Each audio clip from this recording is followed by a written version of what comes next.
Imagínate que tu mayor enemigo, el que más te critica en público y con el que más compites en todo el mundo, te pagara 20.000 millones de dólares al año, en secreto, por no hacer nada. 20.000 millones, o sea, un dineral. Esa es la historia que te voy a contar hoy, porque exactamente esa cifra es la que ha estado pagando Google a Apple durante todos estos años, para no competir. Y lo más fuerte no es la cifra. Lo más fuerte es que Apple, una de las empresas más valiosas del planeta, gana todo ese dinero por no hacer nada. Sin fabricar nada, sin investigar nada, solo por dejar una línea de código en tu iPhone. Bienvenido al SP Café, hoy Apple.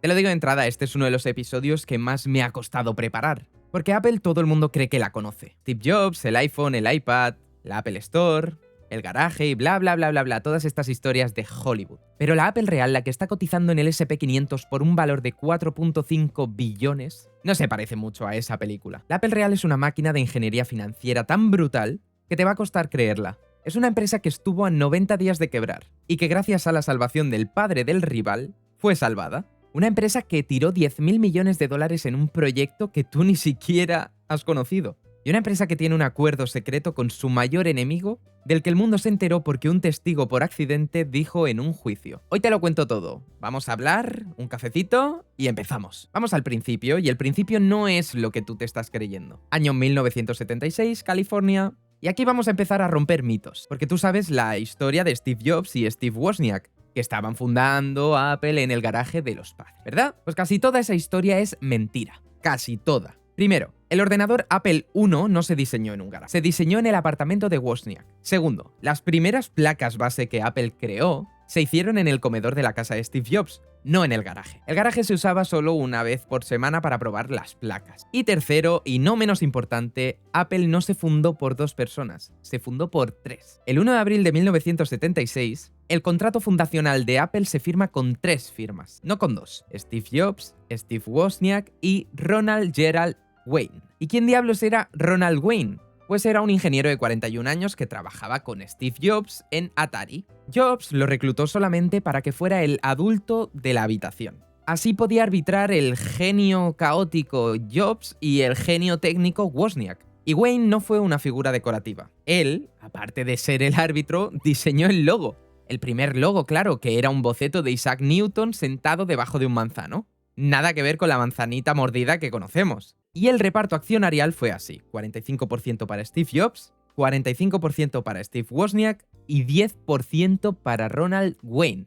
Que suena poco, pero a día de hoy el 10% valdría 400.000 millones de dólares. Es más que el PIB de muchísimos países. Pero amigos, Ronald Wayne no tiene ese dinero. Sigamos. 12 días después de firmar el contrato fundacional, Wayne se acerca a Jobs y a Wozniak y les dice: chicos, yo me bajo del barco, así que vendedme mis acciones. Y antes de decir el precio de venta, te animo a que lo pongas en los comentarios, a ver si aciertas. Venga, lo voy a decir en 3, 2, 1... $800. Sí, señor. Y efectivamente se las vende. Un año después firma una renuncia formal para cualquier reclamación futura. Y por firmar eso le pagan otros $1.500. Así que nos queda un total de $2.300 por el 10% de Apple. Y ahora tú estarás pensando, vaya tío más imbécil. Pues no, y aquí está lo interesante. Ronald Wayne, ahora mismo, con 91 años, vive en Nevada y cada vez que le hacen una entrevista, nada más que puede decir que tomó la mejor decisión que pudo haber tomado. Esto es incoherente, ¿no? Al final, la empresa realmente cuesta miles de millones de euros. De dólares, perdón. Pues mira, para informarte, la estructura legal de la empresa de Steve Jobs no era una sociedad limitada, era una sociedad general. Y eso significa que si la empresa quebraba, cada socio debía de responder con su patrimonio personal. Claro, eso es asumir un riesgo de perder tu casa, perder tu coche, perderlo todo. Wozniak y Jobs, evidentemente, por su edad, por su temprana edad, sus 20-21 añitos, no tenían nada que perder. Pero Wayne era una persona adulta, tenía su coche, su casa y podía perder bastante. Además, sus primeros clientes, una de sus primeras tiendas a que hacían pedidos grandes, era ByteShop. Y no era el mejor pagador, además decían que pagaba tarde, lo cual significa ya financieramente que es un riesgo de impago bastante obvio. Así que sí, perdió 400.000 millones de dólares, pero pudo salvar la casa que tenía en ese momento. Además, él se reafirma, volvería a hacerlo. Por eso es muy importante la mentalidad cuando tienes algo que perder y cuando no lo tienes. Y antes de seguir con la historia, otro detalle que me gustaría añadir. ¿Sabes cuánto dinero pusieron Steve Jobs y Steve Wozniak para arrancar en Apple? $1000, solamente para pagar la imprenta que era la encargada de hacer las placas. Pero claro, ¿de dónde vinieron esos $1000, no? Pues mira, Wozniak vendió su calculadora científica programable, que para sus años costaba unos $800, la vendió por 500, pero el comprador solamente le pagó 250. Y Wozniak, completamente estafado, aceptó la pérdida y no volvió a reclamarla. Eso es de tieso, ¿eh? ¿Y cómo remontó la jugada Steve Jobs? Pues bueno, vendió su furgoneta Volkswagen por $750. A partir de entonces se empezó a mover en bicicleta. Y sé que hoy no paro, pero dato financiero, ¿eh? Si esos $1000 de fundación de Apple los viéramos ahora ajustados a la inflación y cuánto valdrían, serían $5850. Pero lo más gracioso es que si esos $1000 se hubieran ido al SP500, hoy esos $1000 serían $250.000. Así que para ellos dos, obviamente, fue mucho más rentable meterlo en Apple, porque multiplicaron por 16 millones el índice. Y sigamos, saltemos 20 años en el tiempo. Año 1997. La gente cuando piensa en Apple se piensa una línea recta de éxito constante. Pero no fue así, la verdad, ni de lejos. En el 85 había una guerra interna en Apple y Steve Jobs es expulsado de su propia empresa. Lo echan y se va directamente... como somos de mentalidad emprendedora, él se va a montar Next. Y no es el programa de Neox Next. Y además de esto, se va el tío a comprar una empresa pequeñita que hay por ahí de animación llamada Pixar. Sí, amigos, Pixar. Y durante los siguientes 12 años, Apple, tras la salida de su cofundador, empieza a ir cuesta abajo y sin frenos. Sin Jobs, la empresa pierde totalmente el rumbo. Un montón de modelos de ordenadores que son incompatibles entre sí, márgenes muy bajos, clientes confusos... Y en el 96, Apple tiene una pérdida de $1.000 millones solamente en ese año. De hecho, en 1997, que era donde estábamos, los propios contables de Apple le dijeron al su propio CEO la frase de que les quedaba 90 días de caja. Y si no, tenían que entrar en bancarrota. Y te hago una pequeña aclaración porque esto es importante. Lo que significa no es que Apple estuviera vendiendo poco, no. Significa que Apple estaba quemando muchísimo dinero, o sea, estaba gastando muchísimo más de lo que ingresaba. Es como si tú no tienes ingresos, pero tienes 2.000 euros en el banco y sin embargo, sin ingresar, gastas 700 al mes. Pues les quedaba eso, 3 meses de vida. Solo que en este caso era una empresa cotizada del Nasdaq. La acción de Apple cotizaba a su nivel más bajo en años. Y Microsoft en aquel entonces dominaba el 95% del mercado de ordenadores personales. Y si lo queréis buscar, la revista Wired hizo una publicación que ahora mismo es legendaria en el mundo de la tecnología, donde salía el logo de Apple coronado por una corona de espinas, con el titular "Reza", como si fuera el funeral de Apple. Claro, mientras tanto, Steve Jobs, pues regaladísimo, estaba pendiente desde San Francisco, desde la vista cenital con su empresa. Y aquí pasa una cosa que nunca te han contado bien. A finales del 96, Apple compra Next por $429 millones. Y lo hace porque quiere implementar el moderno software de Next en la tecnología de Apple. Y con esa compra, Jobs vuelve a Apple. Pero ojo, no vuelve como CEO, vuelve como un asesor normal y corriente. No tenía ningún tipo de poder. Bueno, a ver, más o menos, el tío recibió 1,5 millones de acciones de Apple. Y aquí viene la jugada. Junio del 97 y Apple se sigue desangrando. Jobs lleva 6 meses como asesor y no consigue que el CEO del momento, Gil Amelio, le haga ningún tipo de caso. Entonces, claro, él está frustrado, él sabe que la empresa, como siga este ritmo, va a desaparecer. Y entonces hace algo extraordinario. El tío va y vende su 1,5 millones de acciones. De golpe, a mercado abierto, sin ningún tipo de permiso ni nada. Además, es una venta que se hace anónima. Y para que te hagas a la idea, esa venta estaba valorada, ese 1,5 millones de acciones estaba valorado en $22 millones. 22,5 más o menos. Y cuando un paquete tan grande aparece a la venta en la bolsa, sin que nadie sepa quién es el vendedor, pues el inversor se pone histérico. Y entonces, claro, esto provoca un desplome de la acción brutal.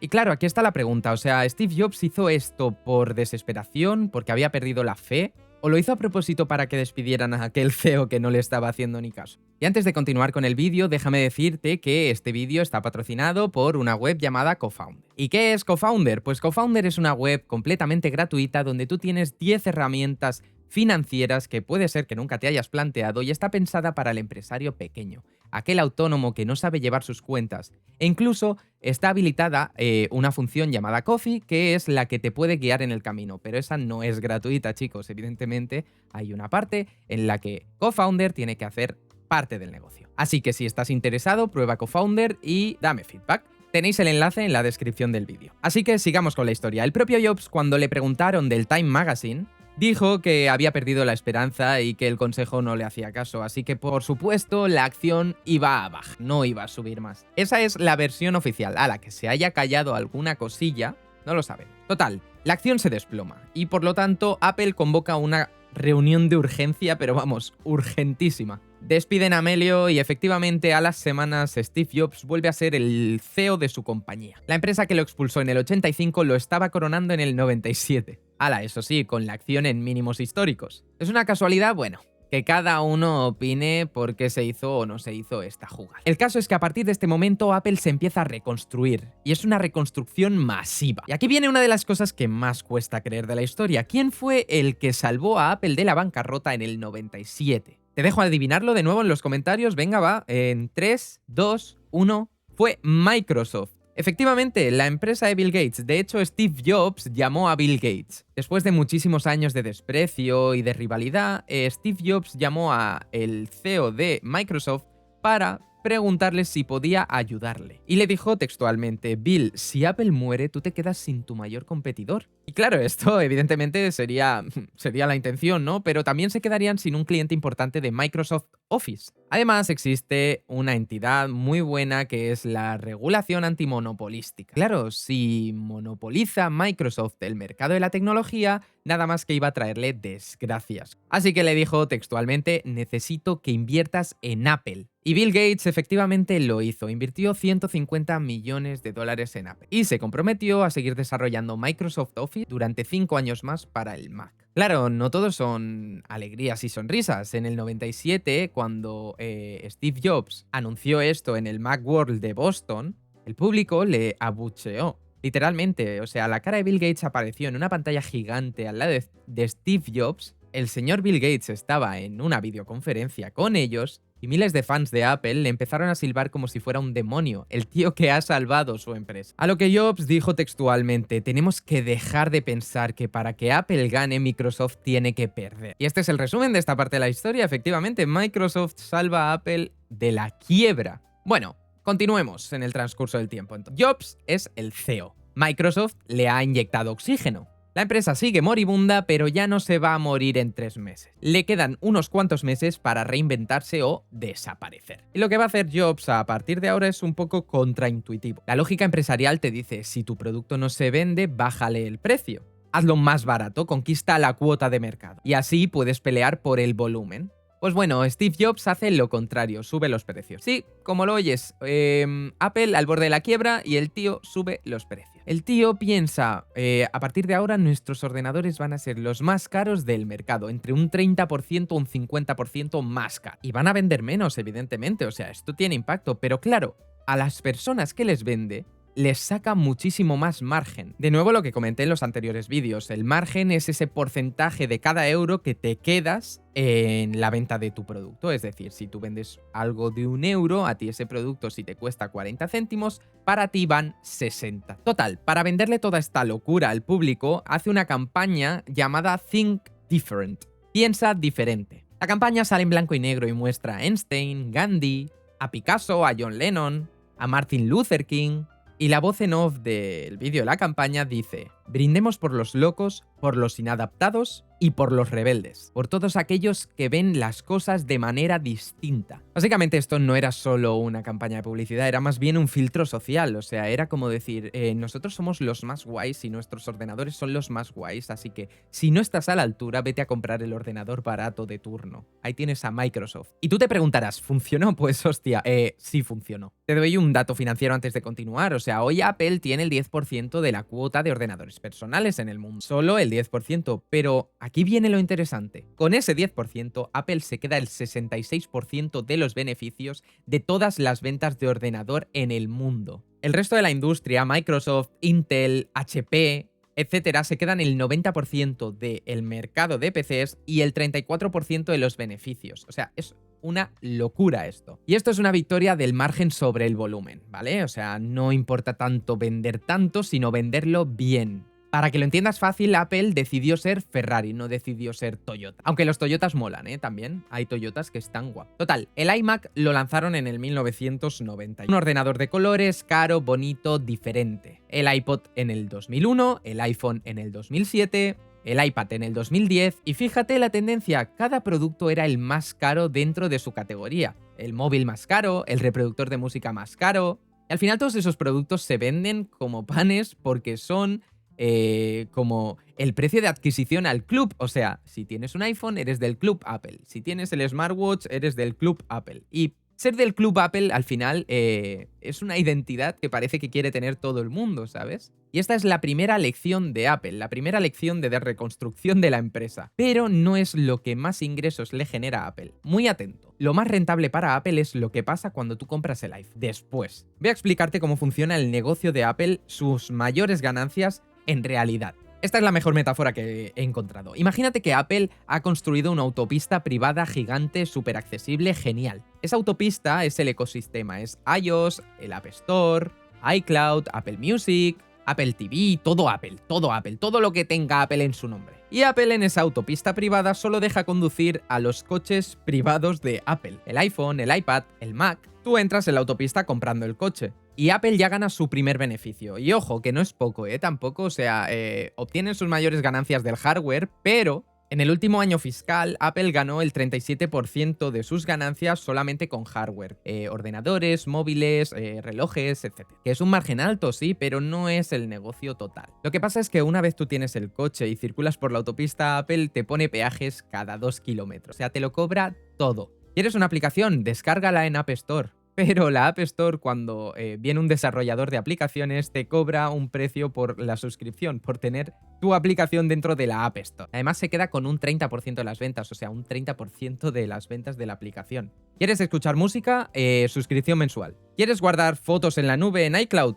Cuota mensual. ¿Quieres pagar con el móvil? Pues Apple Pay se queda una comisión por cada pago. ¿Ver pelis? Cuota mensual. ¿Quieres usar mejor el iPhone con accesorios? Pues solo pueden estar certificados por Apple, así que hay que pagar licencia. Y atento al margen de todo lo que se quedan con esta segunda capa, En el año fiscal de 2025, los servicios de Apple facturaron 109.000 millones con un margen bruto del 75,4%, ¿vale? Es decir, de cada euro, 75 céntimos. Haz cálculos, mete ahí en la calculadora. Así que compara esto con el margen del 37% del hardware, o sea, prácticamente lo duplica. Apple usa el iPhone como excusa y luego te mete en la autopista para cobrarte peaje por absolutamente todo. Y ahora viene el mejor peaje de los que tienen, el que ha estado en secreto durante 20 años y del cual hablábamos al principio de este vídeo. Para que te hagas a la idea, cada vez que abres Safari en tu iPhone y abres la barra de búsqueda para buscar algo, lo estás buscando en Google por defecto, sin que tú hayas puesto ningún navegador predeterminado ni nada, o sea, lo buscas en Google desde el 2002. Pues amigo mío, aunque creas que Google es un buscador gratis, eso donde podemos acceder nosotros sin que nos cobren,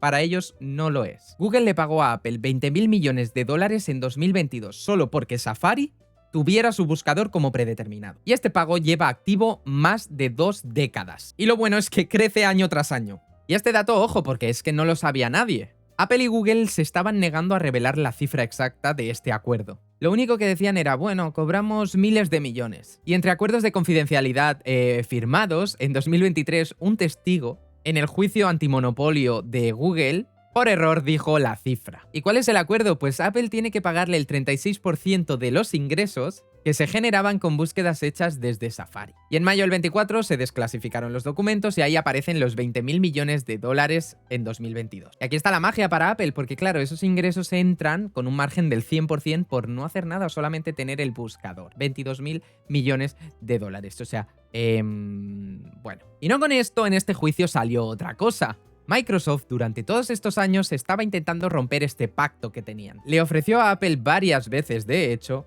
que cambiara Google por Bing como buscador por defecto. Y en vez de un 36 le iban a dar un 90% de los ingresos. Este acuerdo es que yo no lo entiendo, o sea, en plan, ¿por un 10% te vas a pelear? Pues sí, efectivamente, les da igual Bing. O sea, de hecho, en el 2020 Microsoft intentó venderle Bing a Apple para que fuera suyo. Y Apple, evidentemente, o sea, no son tontos. Quiero decir, dijeron que no. ¿Por qué? Pues evidentemente porque Google es bastante mejor buscador que Bing. Y bueno, antes de pasar al final del episodio te quiero contar dos cosas que me han parecido muy curiosas. Porque hay un sesgo en cómo recordamos las empresas exitosas. Solamente nos acordamos de sus victorias. Pero Apple, aparte de la quiebra, ha pinchado y ha pinchado bastante fuerte. De hecho, en el año 2014, Tim Cook, el CEO, desde que Steve Jobs murió en el 2011, aprueba en secreto un proyecto que se llama The Project Titan. Y el objetivo es bastante ambicioso. ¿Por qué? Porque Apple empieza ahora mismo a entrar en el mundo de la automoción. Quiere crear sus propios coches eléctricos autónomos. Un Apple Car. O sea, un Tesla pero de Apple. Y empieza a contratar gente a saco, ingenieros de Tesla, los mejores fabricantes, de Mercedes, de BMW, de Ford, diseñadores de coches autónomos, especialistas, y empiezan a pasar 10 años de cambiar el concepto todo el rato. Primero quieren un coche autónomo, luego quieren un coche que no tenga volante, luego tienen un coche que sea convencional como todos pero con software de Apple. Luego un sistema de conducción asistida para otros fabricantes. Y en febrero del 24 convocan una reunión y dicen que mejor que no. Y los 2000 ingenieros que contrataron se van o para inteligencia artificial o se despiden. Así que sí, Apple tiró 10.000 millones de dólares en inversiones para hacer su propio coche autónomo. ¿Para qué? Para nada. Y perdieron 10.000 millones sin que el mercado les castigara ni nada. O sea, al final, bueno, ¿qué son 10.000 milloncicos, no? Y la segunda cosa es la espada que tiene Apple en el cuello por parte de Google desde hace bastante tiempo. El juicio del Departamento de Justicia contra Google. Te recuerdo que el Departamento de Justicia ha llevado a Google a juicio por monopolio. Y una de las pruebas del monopolio precisamente es este pago que le hace a Apple. Claro, tú piensas que si una sentencia dice que Google ya no puede hacer eso, Apple perdería de un plumazo en una sola sentencia una quinta parte de los ingresos que obtiene en un año. Prácticamente, ¿eh? Perdón, he dicho ingresos, me refería a beneficio neto, claro, facturan más. Pues bueno, el 2 de septiembre del 2025 la jueza declaró algo que alivió un poquito a Apple. Pues efectivamente, declaró que Google es un monopolio ilegal. Pero no todo es malo, porque dijo que no tenían que rechazar los pagos a Apple. Solo prohibió la exclusividad de los acuerdos y limitó la duración de sus acuerdos a un solo año.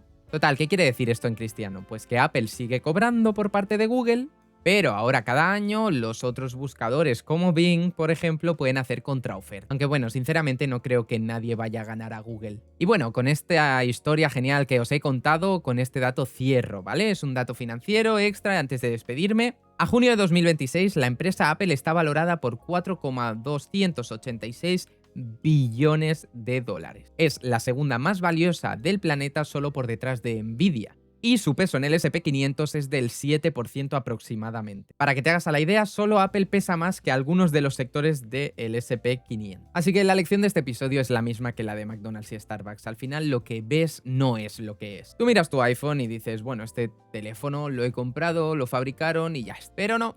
Hay unas verticales que están muchísimo más desarrolladas y más estudiadas. Así que bueno, con esto cierro Apple y bueno, la próxima semana volvemos a cambiar de sector. De nuevo nos vamos a la comida y la bebida y vamos a ir con Coca-Cola. Y te voy a contar de nuevo por qué Coca-Cola no es solo una empresa de refrescos. Por qué la empresa de bebidas más valiosa del mundo no tiene fábricas propias y por qué es una de las mejores agencias de marketing jamás creadas. Si te ha gustado este episodio, dale a like, suscríbete, haz esas cosas que hace la gente en YouTube o que no las hace. Recuerda que el patrocinador es cofounderplans.com, así que puedes indagar, puedes chafardear. Y déjame en comentarios qué parte te ha gustado más y cuál te ha parecido más curiosa, si los 20.000 millones, si la salvación de Microsoft, los 3 fundadores, bueno, ya me lo dejas en comentarios. Así que hasta la semana que viene, o la siguiente. ¡Chao!